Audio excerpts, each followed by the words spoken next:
Geórgias de Leôncio comparou o efeito da fala sobre a alma ao efeito das drogas sobre o corpo. Assim como diferentes drogas trazem à tona os diferentes humores do corpo, alguns interrompendo uma doença, outros a vida, o mesmo ocorre com as palavras. Algumas causam dor, outras alegria, algumas provocam medo, algumas instalam em seus ouvintes a ousadia, outras tornam a alma muda e enfeitiçada.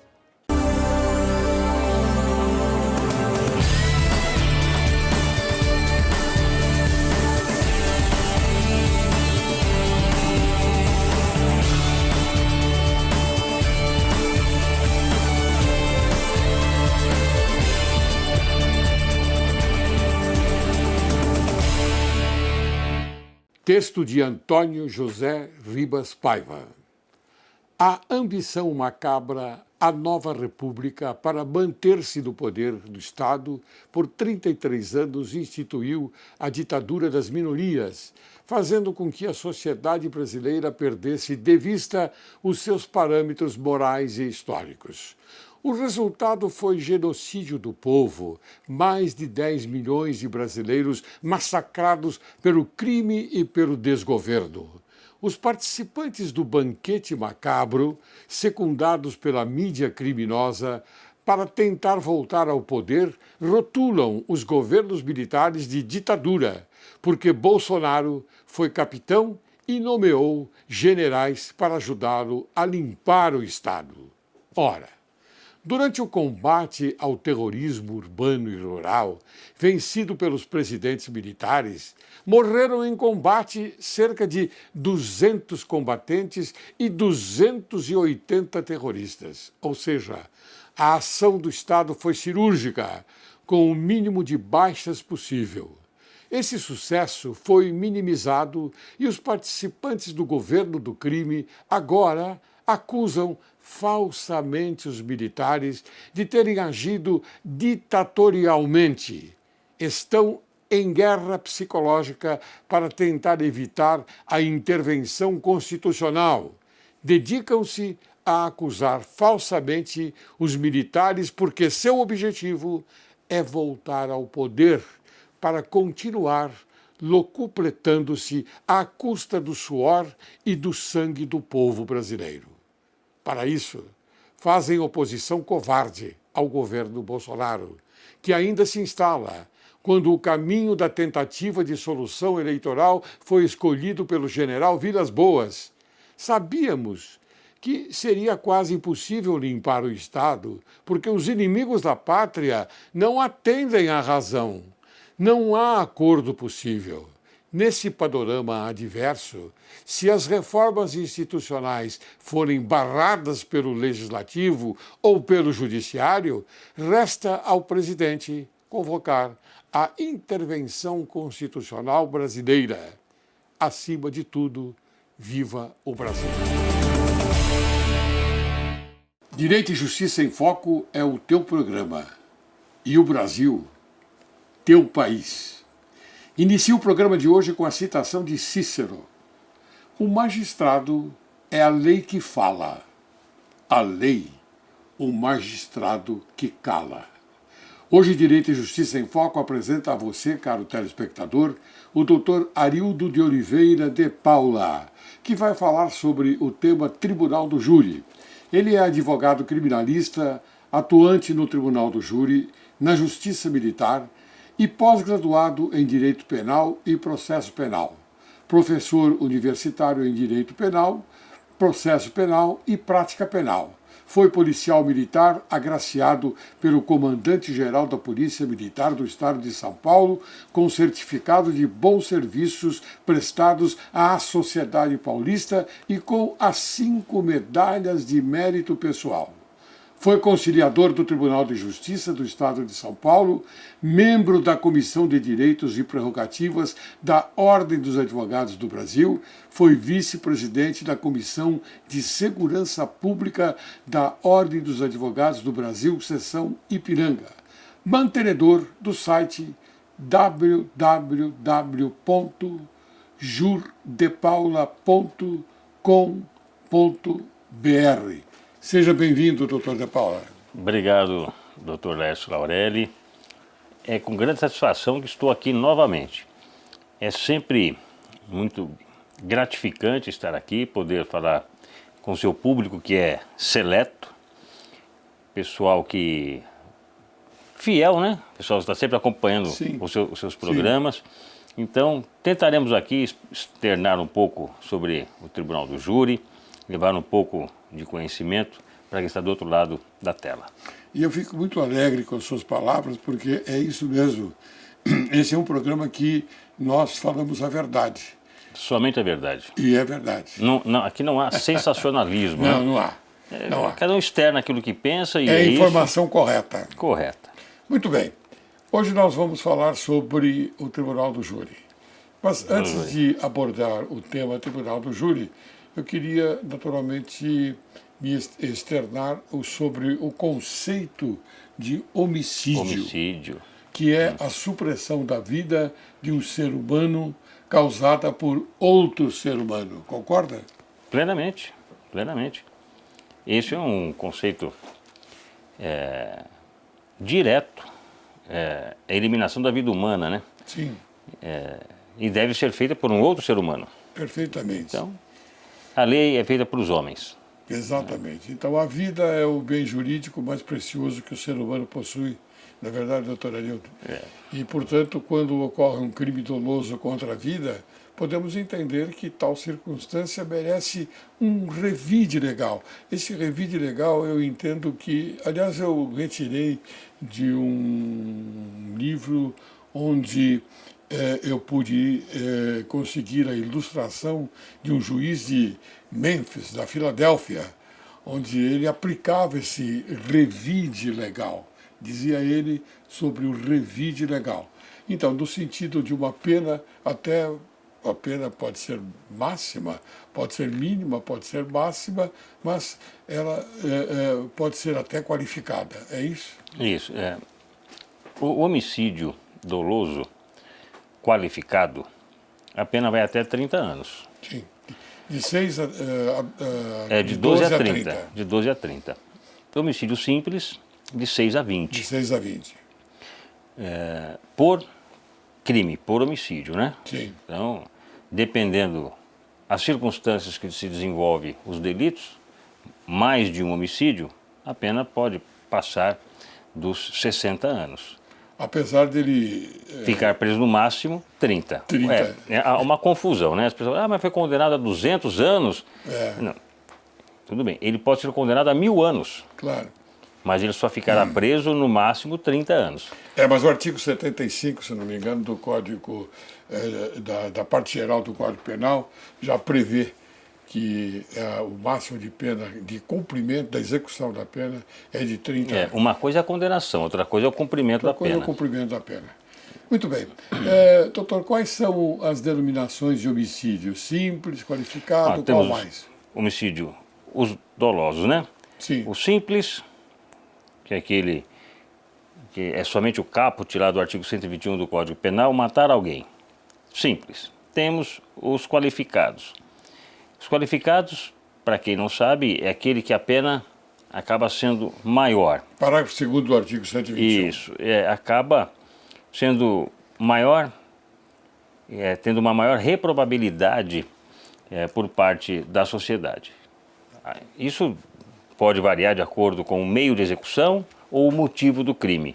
São as duas coisas que acabam majorando a pena. Motivo torpe, fútil, isso. E aí cruel. Aí temos as qualificadoras subjetivas, que são aquelas que a razão pelo qual o agente resolveu praticar o crime, é o que ele acha, motivo fútil, motivo torpe, ciúme, vingança. Sim. E temos as qualificadoras objetivas, que são aquelas, o meio de execução, meio cruel, asfixia, explosivos, etc.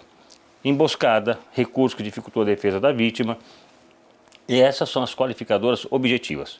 Então, temos esses dois tipos de qualificadora. Temos também o homicídio privilegiado, Sim. que é aquele que o agente pratica homicídio mediante relevante valor social ou moral ou após injusta provocação da vítima. Sim. Todas essas, quanto às qualificadoras, seja ela objetiva ou subjetiva, e homicídio privilegiado, deve ser levado ao conhecimento dos jurados. Quem decide se o crime é de fato qualificado, biqualificado, triplamente qualificado, ou se é privilegiado, quem decide isso é o Conselho de Sentença. Sim. Através de quesitos, são perguntas feitas aos jurados. Isso quando no plenário do júri, né? Lá no plenário do júri. Porque antes há uma pronúncia, não é? A decisão de pronúncia, ao contrário do que algumas pessoas pensam, não é uma condenação, não é uma afirmação categórica de que o acusado praticou aquela conduta. A decisão de pronúncia nada mais é que um juízo de admissibilidade da acusação. Sim. Com a decisão de pronúncia, que encerra a primeira fase do júri, submete, então, o acusado ou os acusados ao plenário, julgamento pelo Conselho de Sentença, pelos jurados, o júri popular, efetivamente, que é aquele momento que juiz, promotor e advogado usa beca e toga, né? Sim. O juiz usa toga, só para... Tem gente que fala que advogado usa toga. Não, advogado usa beca, quem usa toga é o juiz, daí o juiz togado. Togado, né? É isso mesmo. Então o juiz usa toga, advogado e promotor usa beca.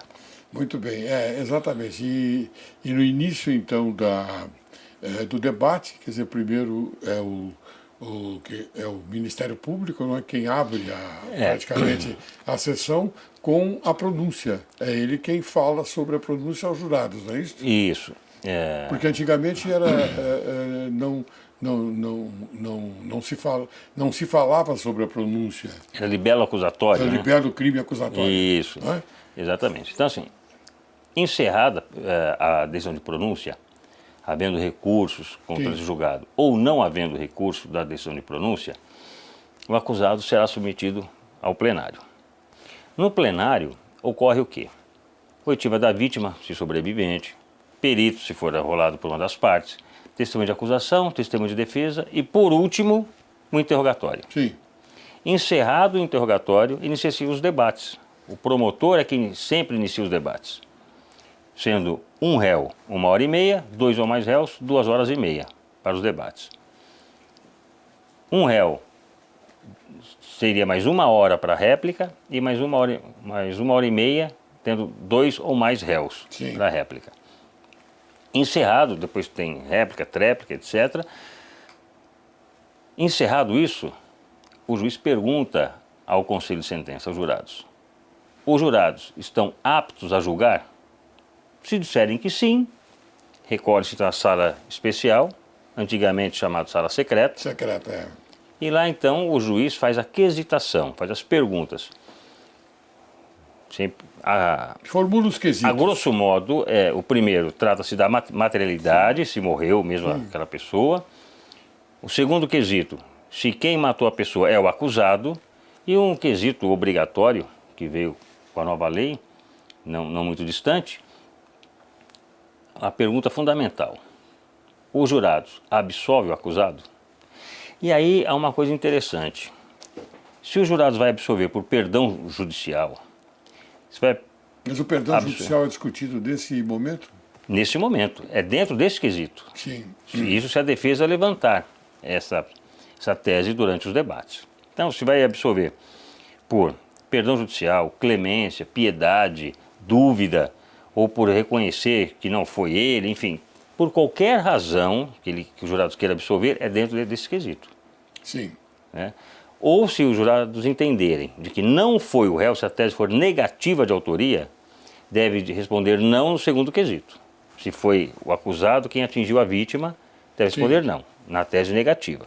Tese de absolvição, por legítima defesa, por alguma excludente de ilicitude ou culpabilidade, ou até a questão da dúvida, que a dúvida só favorece a defesa, deve responder dentro desse quesito. Como você tocou no termo piedade, eu me lembrei agora de 3 situações que a gente poderia até entender como homicídio privilegiado, que seria a eutanásia, em primeiro lugar, que pode ser considerado um homicídio privilegiado por estar classificado como piedoso, por isso que eu me lembrei Sim. dessa parte.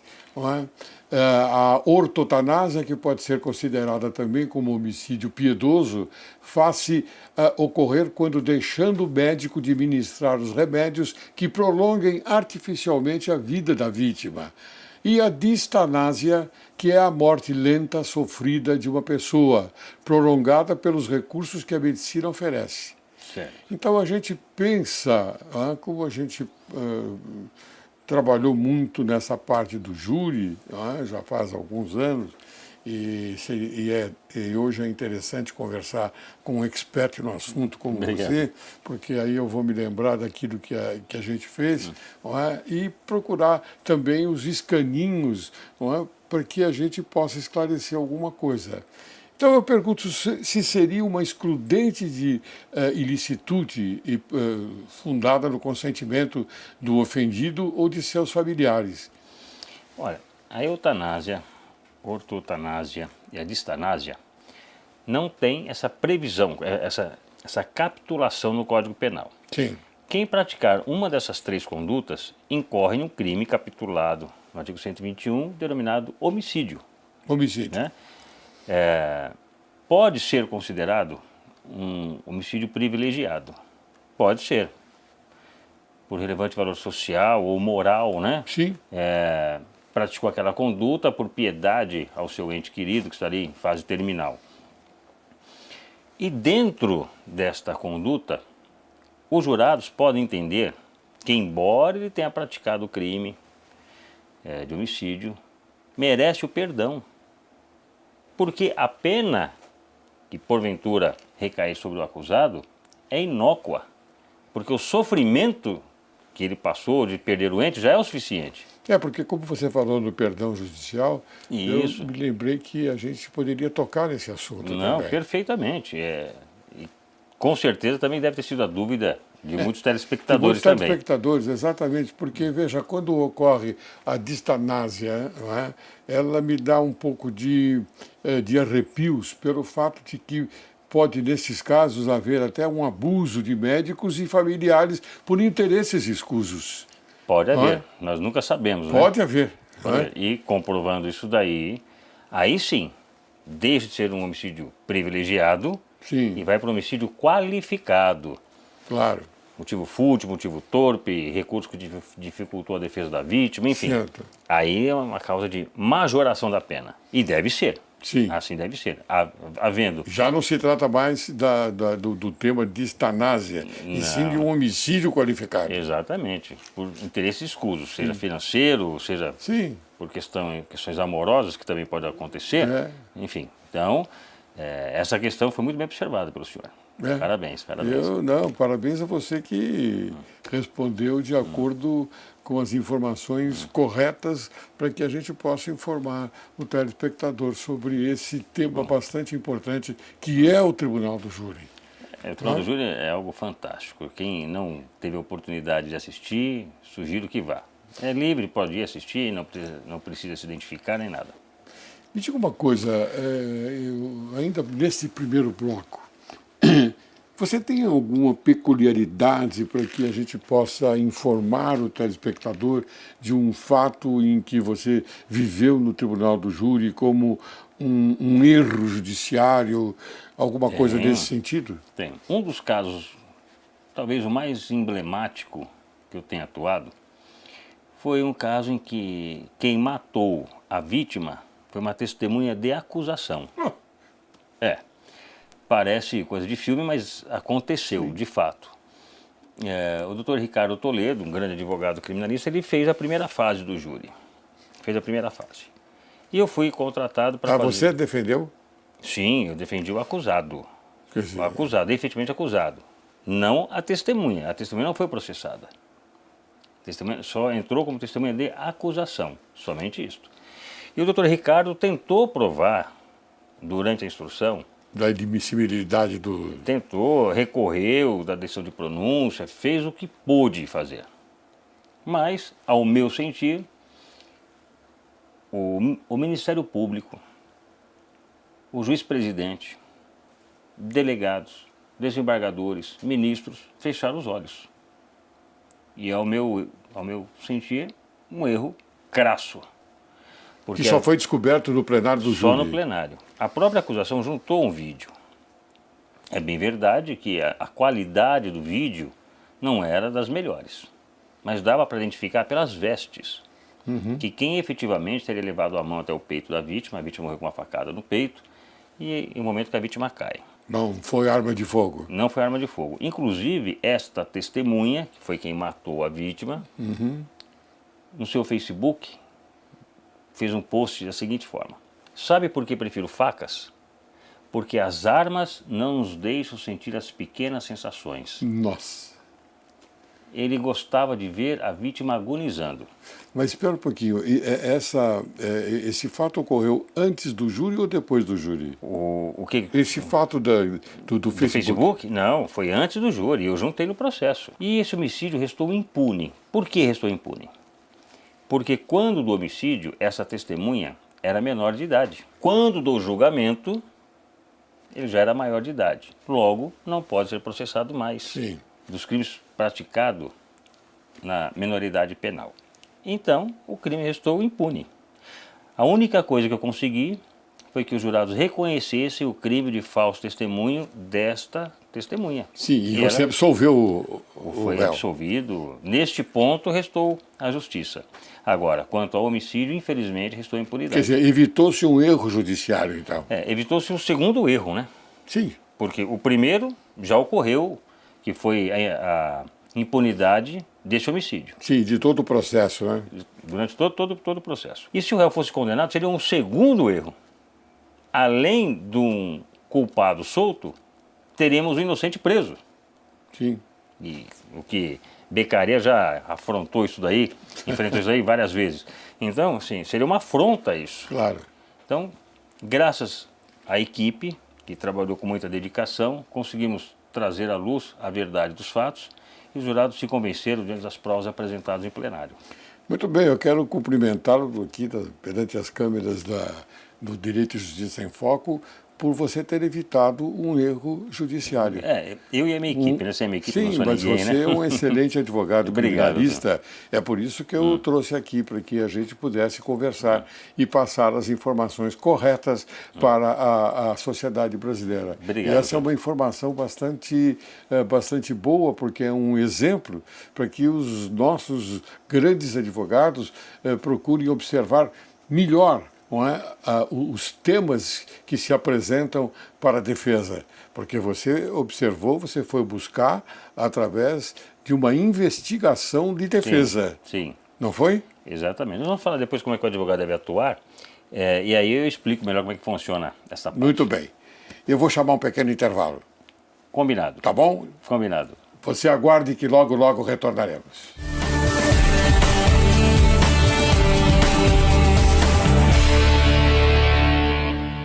Olá! Seus filhos não querem fazer nada? Hoje irei falar um pouco sobre esse assunto.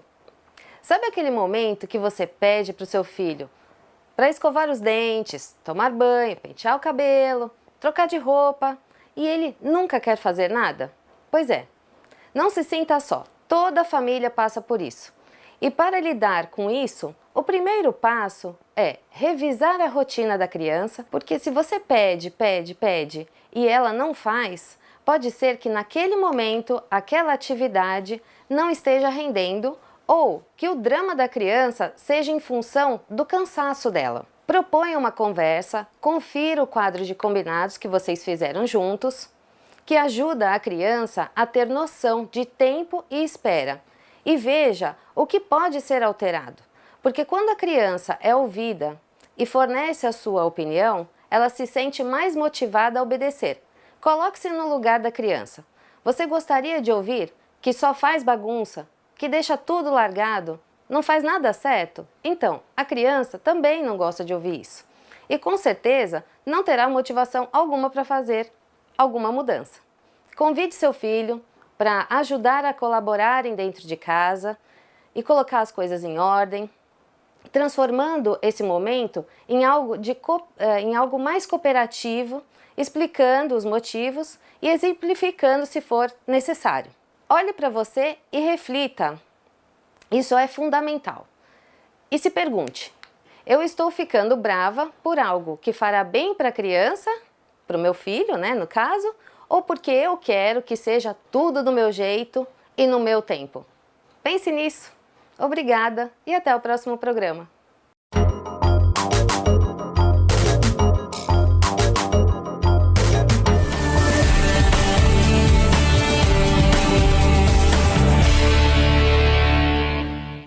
Retornamos. Hoje conversando com um excelente advogado criminalista, profissional do júri, Dr. Arildo de Oliveira de Paula. Muito obrigado por estar aqui, viu, Eu doutor agradeço, Arildo? doutor. Sempre um prazer Foi estar muito aqui. gentil em ter aceito o nosso convite. E aceitarei mais 10 vezes se assim for convidado. Que bom. Então eu vou me aproveitar de você. Se aproveite. Me diga uma coisa sobre a pena de morte, por exemplo. Há no Brasil a execução de sentença dessa capital da pena de morte?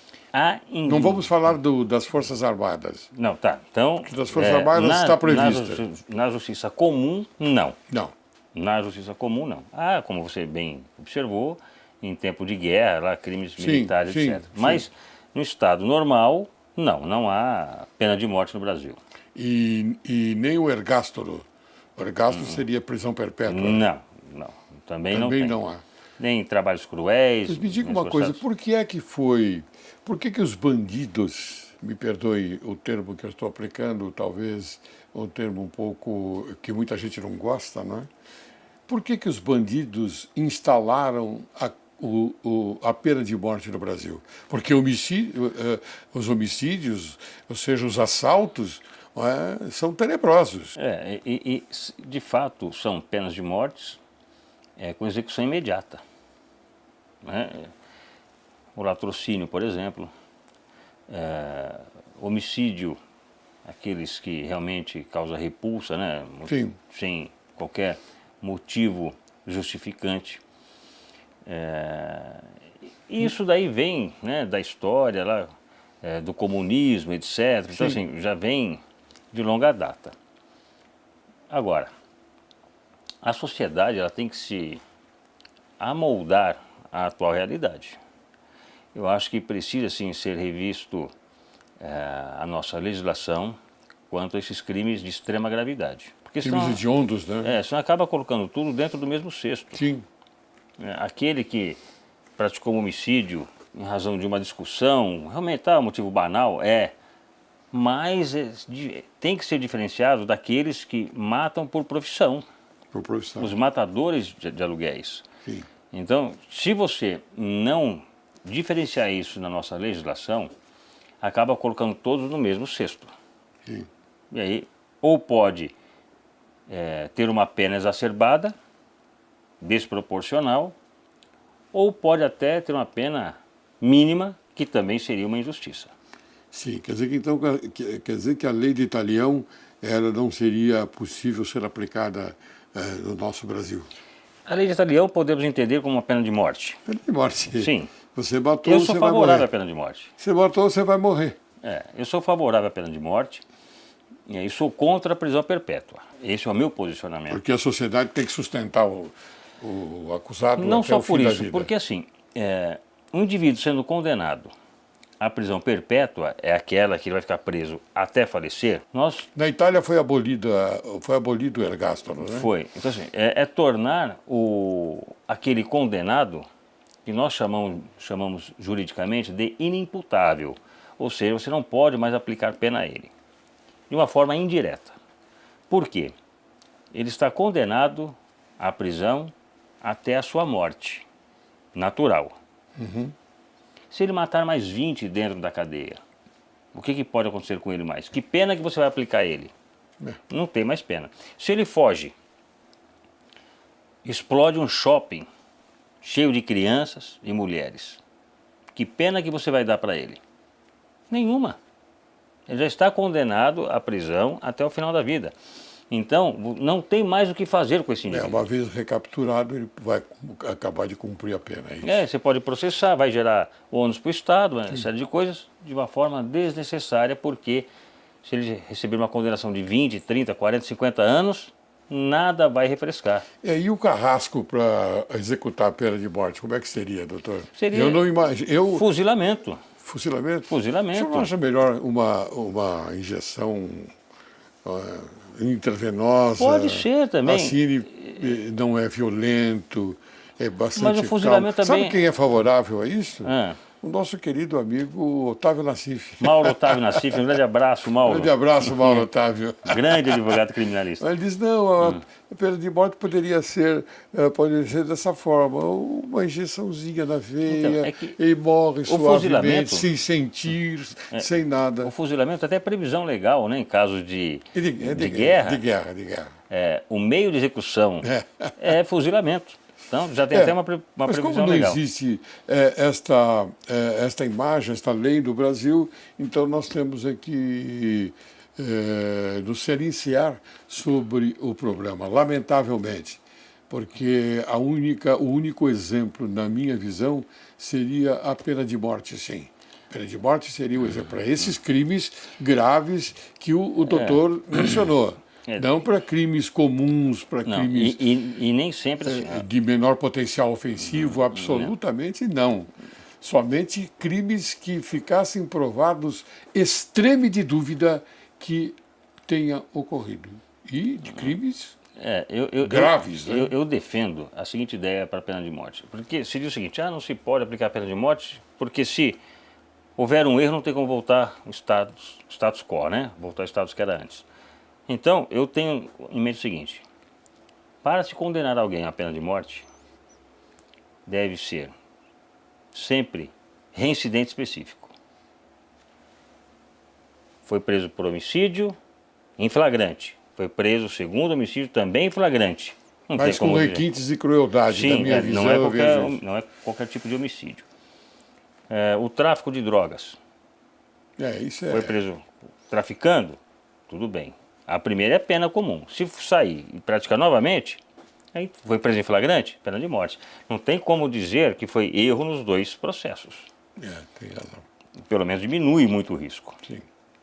Então, assim, e não é para qualquer tipo de crime.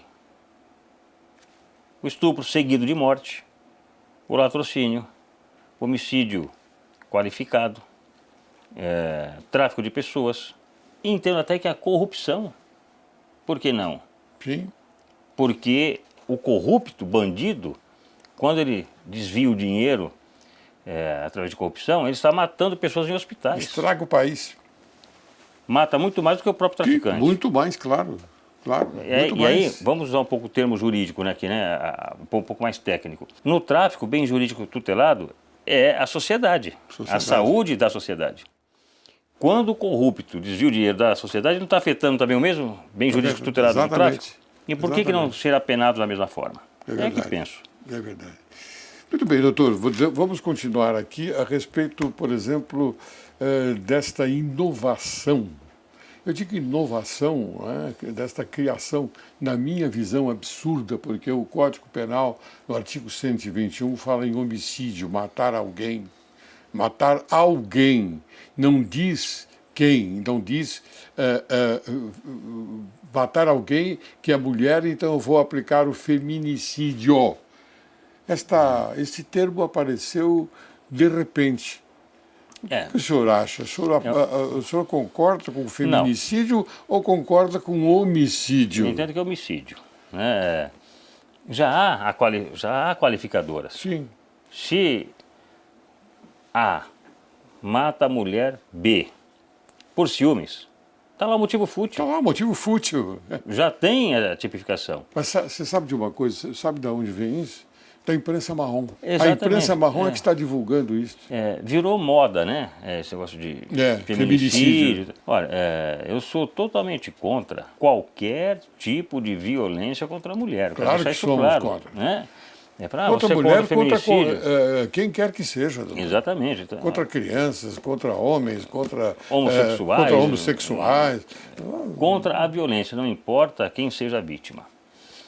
Agora, se faz o feminicídio, daqui a pouco tem que fazer também um homoficídio, né? Sim. E aí vai. Só que já tem essas qualificadoras dentro do nosso Código Penal.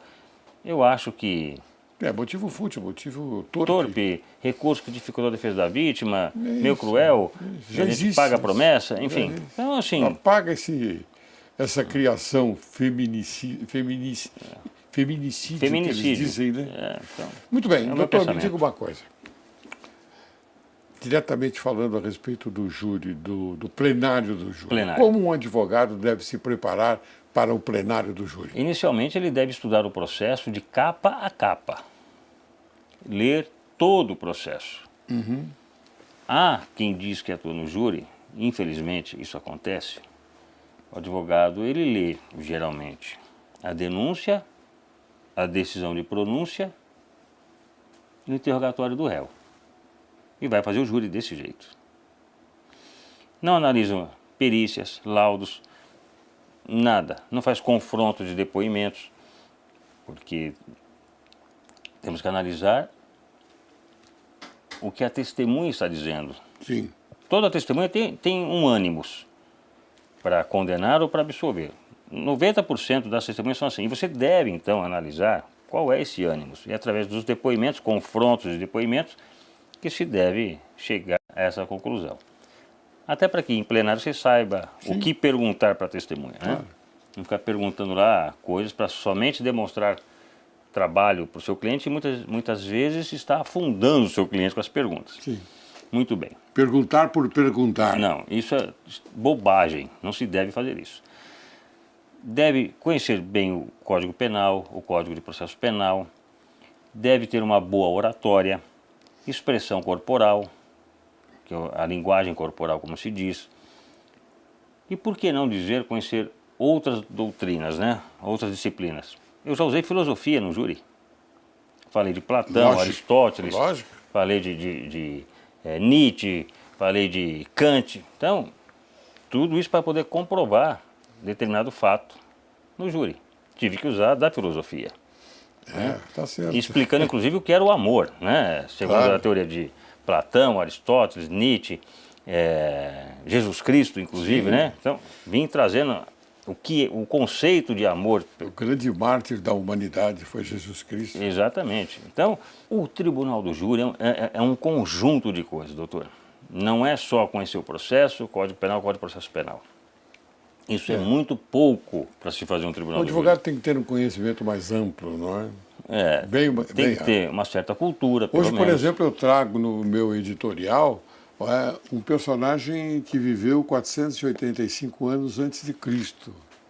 Gorgias de Leôncio. De Leôncio. De Leôncio. Isso eu não conheço. Então, ele era um sofista. Sofista. Então eu trago hoje no meu editorial, porque a nossa obrigação é transmitir cultura. E isso é muito bom. E a cultura está lá atrás, no passado. Exatamente. Homens que viveram há 480 anos antes de Cristo. E essas... Aristóteles. Então, Né? esses entendimentos, essas filosofias, medicina legal, Sim, tudo medicina deve legal ser trazido para os autos. Lógico, Às vezes lógico. o advogado lê um laudo, ele não sabe o que está lendo. Claro. Então ele deve Tem se que preparar. interpretar. Tem que interpretar, saber o que efetivamente quer dizer o laudo. Me diga uma coisa, doutor, e o que um advogado não pode fazer no plenário? Ofender pessoas. Eu acho que isso daí é o mais degradante, tanto para o advogado quanto para o promotor de justiça. Sim. A guerra deve ocorrer sempre no campo das ideias, não no campo das pessoas. O promotor defende uma tese e a defesa defende outra tese. Claro. Ataque às provas. Agora, E não ataque as pessoas Não, que ofender. defendem ou acusam as provas. não. O promotor tem o direito de pensar o que ele quiser sobre a prova. Claro que tem. Assim como o advogado também tem o Claro. direito de pensar o que quiser sobre a prova. A prova O júri é soberano. O júri é soberano. Então cada um apresente as suas teses ao conselho de sentença, deixa ele decidir. Sim. Por quê? Terminou o júri, acabou a guerra. A Claro. guerra no campo das ideias. Claro, tem razão. Parabéns. É isso Então, mesmo. terminou ali, o promotor ganhou o júri, dê os parabéns a ele, porque Parabéns. ele foi convincente. Sim. A defesa ganhou o júri, o promotor, entendo eu, que deve parabenizar também o advogado. Agora, às vezes ocorre na sala especial, porque assim que quando Pelo sai... menos a sociedade esteve presente para fazer aquela justiça. Decidiu Hã? se há uma injustiça ou não na Eu digo a condenação. sociedade pelos 7 jurados. Sim, se há uma condenação ou uma absolvição errônea, não é o promotor quem fez, nem o advogado. Claro, São o conselho de sentença que condenou ou absolveu. sim. Então cada um externou as suas teses. E assim deve ser. Agora, já aconteceu na sala especial, que é quando acaba a votação, que lá já se sabe se está condenado ou absolvido, o promotor fica com raiva de mim, porque o réu foi absolvido. Ele me encontra nos corredores do fórum e às vezes me vira a cara. Não tem porquê disso. Certo. Né? Eu acho que isso daí é se apequenar. Sim. Me diga uma coisa, doutor, eu queria até fazer uma observação aqui, porque há advogados que iniciam a defesa já no inquérito policial, não é? E já atuam no processo criminal e depois então atuam também no plenário. Queria que o senhor me dissesse se é importante, não é, essa trajetória de defesa. Olha, é de extrema importância Sim, ter um advogado especializado no início de tudo, seja na esfera civil, trabalhista, criminal. Vamos nos ater à parte criminal, que é o assunto aqui. É extremamente importante que desde o início, desde o inquérito policial, sim, se contrate um advogado especialista no tribunal do júri. sim. Porque o advogado, ele vai produzir as provas que ele entender necessário para sustentar a tese dele lá na frente. Imagine o processo como um bolo, né? A receita de um bolo. Vai para a júri, faltou o ovo, o júri é hora de assar o bolo. Não tem como você colocar o ovo mais. Sim. Perdeu-se a oportunidade. De repente, lá na frente, quer se buscar uma determinada tese e não é possível porque aquela prova não foi produzida. E quem alega cabe o ônus da prova. Sim, claro, claro. Né? O artigo lá 156 do Código de Processo Penal. Quem alega tem que provar aquilo. Provar o que ele deu. Então não adianta eu dizer, o acusado estava na Lua. Se eu não comprovar que ele estava na Lua, nada adianta alegar. É mera falácia. É Então, verdade. e às vezes o advogado não é lá muito militante no tribunal do júri e deixa passar essas oportunidades. E quem sai prejudicado é o próprio acusado. Então é importante, sim. Agora me diga uma coisa, doutor, o advogado e o promotor podem conversar com os jurados? Podem conversar livremente, desde que não fale sobre aquele processo. Pode falar sobre time de futebol, programa de televisão, clima, qualquer coisa. Menos Isto no decorrer do júri, quer dizer, nos intervalos. nos intervalos, vai lá e entra. Você viu o jogo do Corinthians, quanto foi? Né? O Corinthians ganhou do Santos agora, diga-se de passagem. Então, ganhou lá e tal. Pode conversar normalmente. O que não pode é o promotor, o advogado, nesses intervalos, na hora de um café, de um almoço, Conversar sobre o... olha, viu, aquela testemunha está mentindo. Isso não pode. Se fizer isso, está dissolvido o conselho, está anulado todos os atos daquele Todos momento. os atos processuais são anulados São. pelo próprio juiz. Se o juiz não ver, deve ser comunicado Deve pela ser parte. comunicado pelo advogado ou pelo Ou pelo Ministério promotor. Público. Exatamente. Cada um tem a sua missão, a sua obrigação de comunicar. Então, pode sim ir conversar normalmente sobre assuntos diversos, menos sobre o caso. O senhor teve algum entreveiro com um promotor? Me diga rapidamente. Tive. E saiu-se bem ou mal? Eu ameacei prender o promotor em plenário, porque ele falou Rapidamente, doutor. ele falou que o júri era um circo, e eu perguntei quem era o juiz-presidente, se era o palhaço-chefe, quem era. E ele falou que era o advogado que estava fazendo, o júri que estava fazendo macaquice. O advogado é negro. Então, se qualquer do povo pode prender quem se acha de flagrante delito, eu ameacei prender ele em flagrante, ele retirou o que ele disse. Retirou? Retirou o que disse. Que maravilha. Então, o senhor pode citar algum caso que o senhor entende ser dos mais emblemáticos que já atuou? O senhor já contou um caso no primeiro bloco. Tem outros casos, assim, rapidamente, que o senhor mencionar? Olha, tem um que saiu na mídia, que foi 3 garotas de programa que mataram e esquartejaram um motorista de ônibus. A mulher foi, no meu ponto de vista, estuprada, é uma garota de programa, e isso não afasta o estupro, né, por esse indivíduo por 4 anos. e não deixou de atendê-lo porque está sendo ameaçado de morte por esse indivíduo. Foi um caso difícil. Absolvi 2, mas uma ela mesma pediu a condenação e foi condenada. Foi condenado. Foi. Muito bem, doutor. Eu já estou encerrando o programa, lamentavelmente. Lamentavelmente. Porque nós temos muito que falar sobre o júri e informar o telespectador, informar a sociedade, não é, que não tem esta oportunidade, não é, que nós temos de falar hoje com o senhor, que é um expert no assunto.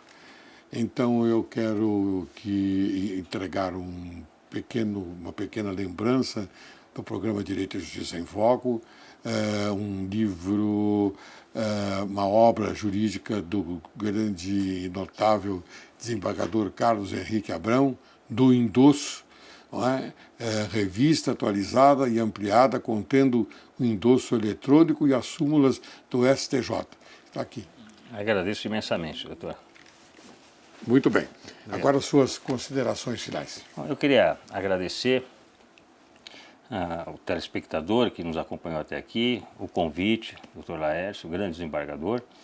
E estarei aqui sempre que me chamarem. É sempre uma grande satisfação estar aqui. É um programa que realmente é transparente, eu me sinto muito à vontade em poder falar aquilo que penso. E queria mandar só um beijo para minha noiva, a Priscila Vilas Boas, que em julho devo estar casando. É advogada também? Não, mas quer ser juíza. Ah, que maravilha, ótimo. Caminho, que venha para a magistratura. Que venha. Muito inteligente. Muito bem, parabéns, doutor. Obrigado. Encerro o programa de hoje com as sábias palavras de Blaise Pascal. A memória é indispensável em todas as operações da razão. Quero agradecer muito a presença do eminente e culto Dr. Arildo de Oliveira de Paula, que apresentou para nosso conhecimento o tema sobre Tribunal do Júri. Oxalá que a conversa de hoje tenha a força e a energia de aproximar a sociedade brasileira com o objetivo de alimentar e conservar sempre vivo no coração humano o lume sagrado da honra, da independência, da magnanimidade, do patriotismo e da consciência pública, preservando os sentimentos de direito e de justiça. Muito obrigado, doutor Arildo. Obrigado.